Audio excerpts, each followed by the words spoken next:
예수께서 이 말씀을 다 마치시고 제자들에게 이르시되 너희가 아는 바와 같이 이틀이 지나면 유월절이라 인자가 십자가에 못 박히기 위하여 팔리리라 하시더라. 그때의 대제사장들과 백성의 장로들이 가야바라 하는 대제사장의 관정에 모여 예수를 흉계로 잡아 죽이려고 의논하되 말하기를 밀란이 날까 하노니 명절에는 하지 말자 하더라. 예수께서 베다니 나병 환자 시몬의 집에 계실 때에 한 여자가 매우 귀한 향유 한 옥합을 가지고 나와서 식사하시는 예수의 머리에 부으니 제자들이 보고 분개하여 이르되 무슨 의도로 이것을 허비하느냐 이것을 비싼 값에 팔아 가난한 자들에게 줄 수 있었겠도다 하거늘 예수께서 하시고 그들에게 이르시되 너희가 어찌하여 이 여자를 괴롭게 하느냐 그가 내게 좋은 일을 하였느니라. 가난한 자들은 항상 너희와 함께 있거니와 나는 항상 함께 있지 아니하리라.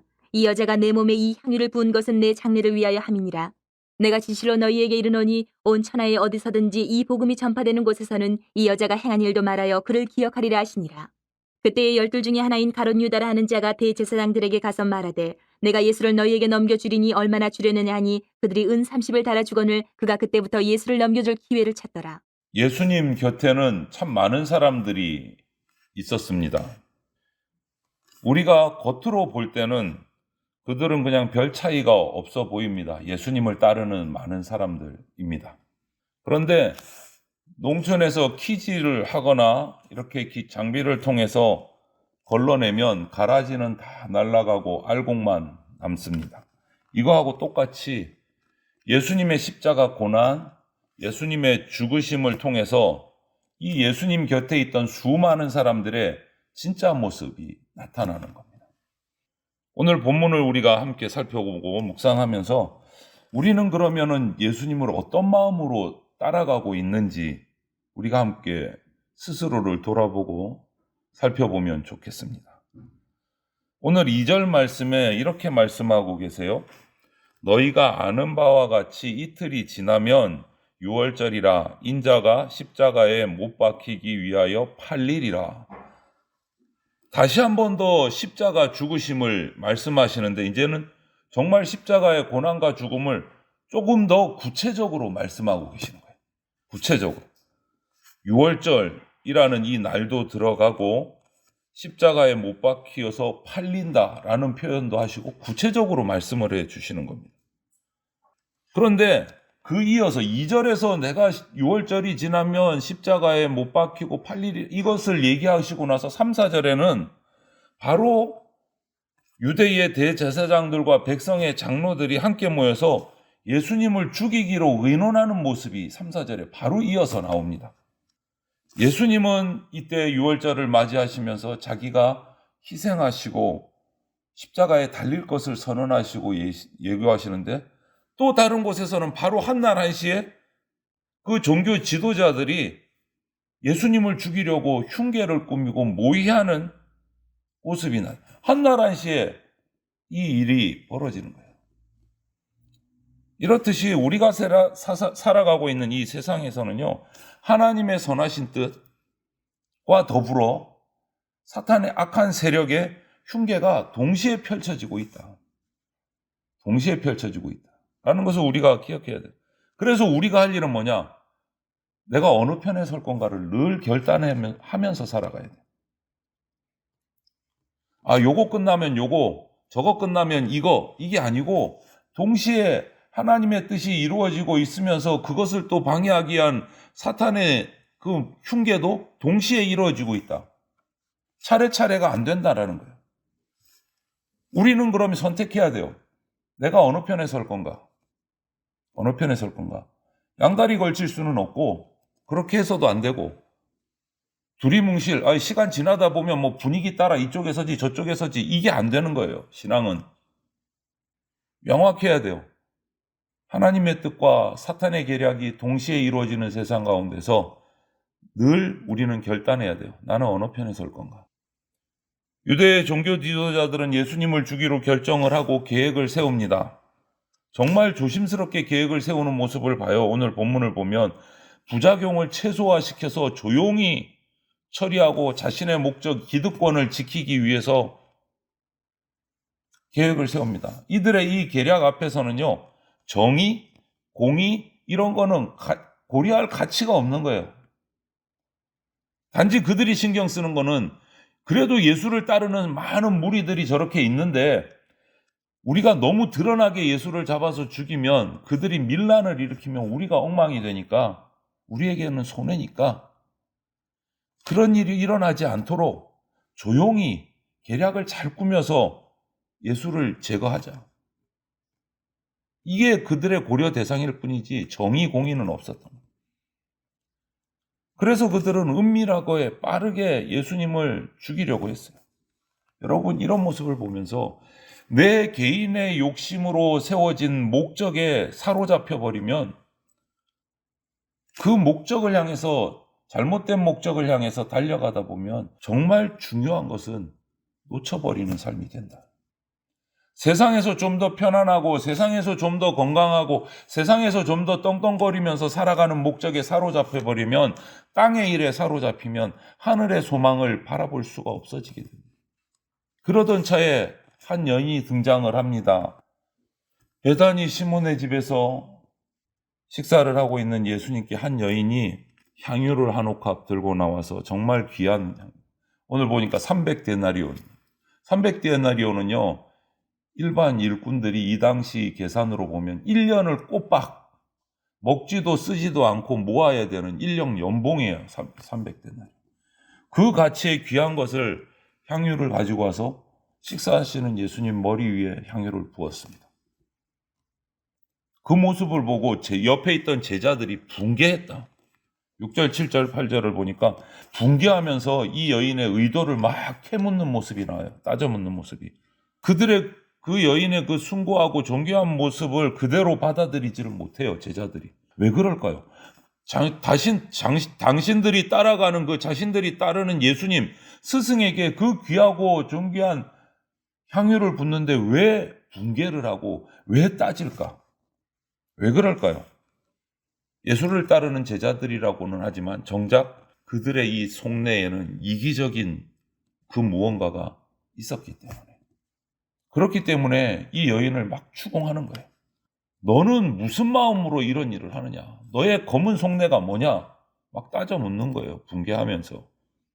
그것을 그러지 않고 팔아서 가난한 사람들을 도와주면 더 좋지 않겠느냐? 막 깨는 거예요. 왜 이런 일이 벌어졌을까요? 자신들이 위선적이기 때문에 그 여인도 위선적일 거라고 생각한 거예요. 자기 수준으로 판단을 한 거예요. 자기 수준으로 행동을 한 거예요. 그러므로 저나 여러분들이나 다른 지체들을 판단하고 평가할 때는 우리가 알아야 됩니다. 내 속에, 내 마음 속에 있는 욕심이나 나의 생각들이 분명히 반영된 판단이다. 객관적일 수 없다. 이것을 스스로 인정해야 돼요. 사람이 사람을 판단할 때는 객관적일 수 없습니다. 그 자신의 어떤 기준과 마음과 그런 것들이 다 반영돼서 판단을 하기 때문에. 그래서 우리는 조심해야 됩니다. 제자들은 이렇게 붕괴하고 이렇게 반응했는데 예수님은 그 여인의 행동과 섬김에 대해서 큰 위로를 받으셨어요. 그래서 10절을 보니까 그 여인에게 정말 아름다운 일, 좋은 일을 행했다고 칭찬을 하시는 장면이 나와요. 제자들의 반응과는 정반대인 거예요. 그리고 그 여인이 예수님의 머리에 향유를 부은 것은 12절을 보니까 이렇게 특별한 말씀을 하세요. 이 여자가 내 몸에 이 향유를 부은 것은 내 장례를 위한 것이다 라고 표현을 해요. 전혀 상관없는 얘기 같은데 우리는 알고 있으니까 이해가 되는데 그들은 깜짝 놀랐을 수도 있어요. 내 장례를 위한 것이다. 특별한 행동을 한 거다라고 선언을 하세요. 그 여인이 그것을 알고 그렇게 하지는 않았을 거예요. 유대의 장례 관습에 시신에 사람이 죽으면 그 시신에 깨끗이 닦고 향유를 바르고 우리가 말하는 일명 미라를 만드는 관습들이 중동 지역에는 있단 말이에요. 그때 향유를 사용을 한다. 그런데 그 여인이 그것을 알고 했을까? 예수님의 죽으심 그거는 아니에요. 그런 목적, 그런 의도도 아니었어요. 그냥 예수님을 사랑하니까 자기가 할 수 있는 최선을 다해서 예수님을 귀하게 여기고 섬기기 위해서 향유를 부은 거예요. 또 귀한 손님이 오면 머리에 기름, 감람유를 이렇게 붓는 관습이 있어요. 손님이 들어오면 손과 발을 문 앞에서 씻고 들어올 때 그 주인이 머리에 감람유를 발라줘요. 근데 감람유보다 더 귀한 게 뭡니까? 향유란 말이에요. 그런 의도와 목적으로 예수님을 향한 사랑으로 행한 일인데 그것을 행한 여인은 몰랐지만 예수님의 그 앞으로의 장례에 죽으심에 장례식에 가장 먼저 참여하는 은혜를 자기도 모르게 누리게 된 거예요. 그런데 또 정반대 행동을 하는 사람이 등장을 합니다. 오늘 가룟 유다입니다. 예수님의 순환 예고도 지금 또 들었습니다. 그리고 한 여인이 와서 그 귀한 향유 옥합을 부는데 짜증을 내고 분개를 했는데 예수님은 그러지도 않으시고 내 장례를 준비한 것이다. 이렇게 표현을 하니까 이런 반응들을 보면서 가룟 유다는 더 이상 예수님 앞에 기대할 것이 없겠다 판단을 했던 것 같아요. 가룟 유다는 이 세상을 로마를 정복하고 해방하고 왕이 되면 내가 한 자리 차지하리라 이렇게 생각했던 것 같아요. 그런데 오늘 예수님의 모습과 그 여인 그리고 예수님의 그 장례에 관한 반응들을 보면서 이제는 기대할 게 없겠다 이렇게 판단을 한 것 같아요. 그래서 14절 15절을 보니까 예수님의 대적들인 종교 지도자들을 몰래 찾아가서 불의한 거래를 제안을 합니다. 고작 은 30을 손에 쥐려고 흉계에 가담을 해요. 예수님을 체포하고 죽이는 흉계.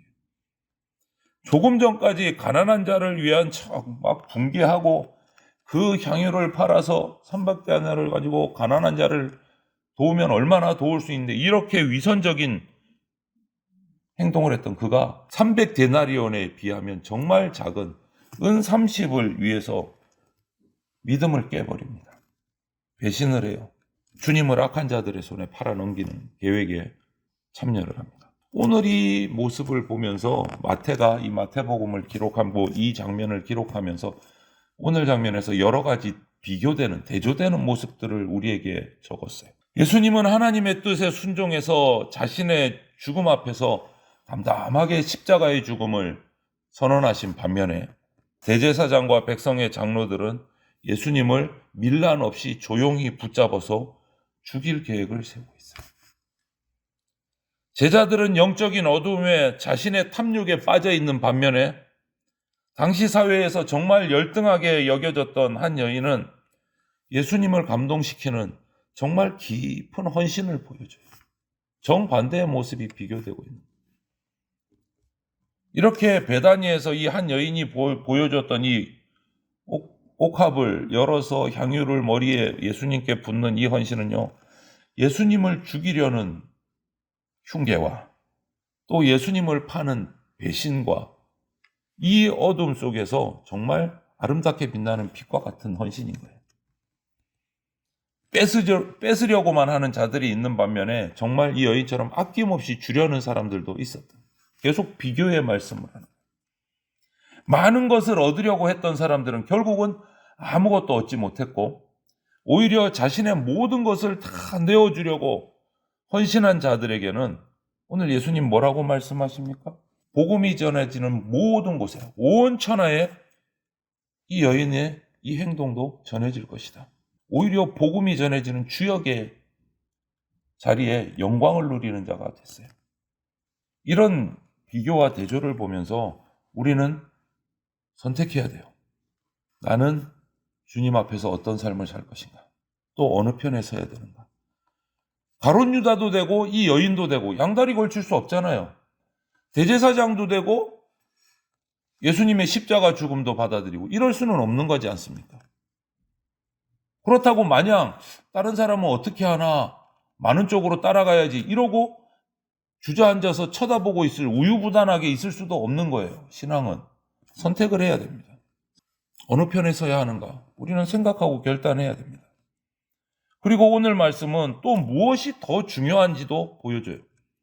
가난한 자들에게 나눠주는 것도 귀한 일이지만 더 귀한 일은 뭐냐?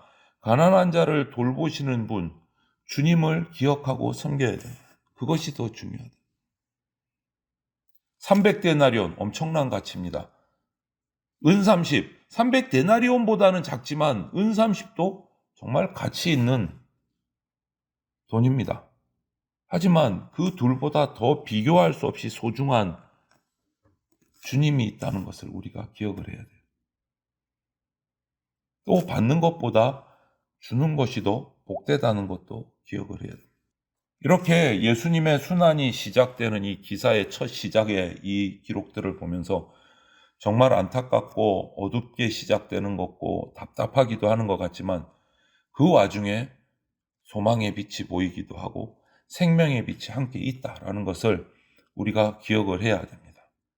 날마다 어두운 게 아니고 그 가운데 분명히 하나님이 주시는 생명의 빛, 소망의 빛이 있고 그 빛이 지금도 온천하를 비추고 있다라는 것을 우리가 기억을 해야 됩니다.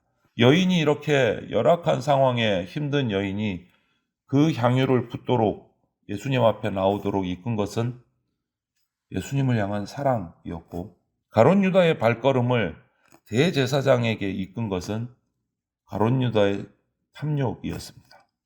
우리는 겉모습이 아닌 마음의 중심이 어떤지를 스스로 잘 살펴야 되고 깨달아야 됩니다. 왜냐하면 내 마음을 차지하고 있는 그것이 내 행동도 결정하고 내 삶의 방향도 결정하기 때문에 그렇습니다. 오늘 하루도 앞으로도 우리가 정말 예수님을 뜨겁게 힘써 사랑하는 성도로 살아갈 수 있도록 이 말씀 앞에서 다른 사람 눈치 보지 말고 어떤 양다리 걸치지 말고 올바른 선택, 영적인 신앙적인 결단이 우리 가운데 있어서 주님을 뜨겁게 사랑하며 살아가는 저와 여러분들이 되시기를 주님의 이름으로 축원을 합니다. 아멘.